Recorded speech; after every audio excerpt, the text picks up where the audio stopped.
hello students आनसारी सार ATP channel सकलोके स्वागतम जानाइছো যিসকল ছাত্ৰ ছাত্ৰীয়ে 2024 বৰ্ষত মেট্ৰিক পৰীক্ষা অৰ্থাৎ এছএছএলসি পৰীক্ষা দিছে সেই সকলৰ কাৰণে ৰিজাল্টৰ ডেট আহি পৰিছে অসমৰ মুখ্যমন্ত্ৰী মাননীয় হিমন্ত বিশ্ব শৰ্মা ছাৰে জনাইছে যে 2024 চনত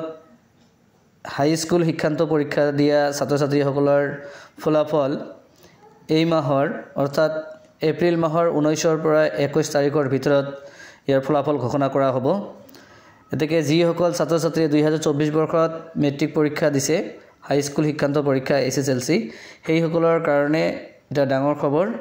ইহতৰ ৰিজাল্ট অৰ্থাৎ ফলাফল ঘোষণা কৰা হ'ব 19 ৰ পৰা 21 এপ্ৰিলৰ ভিতৰত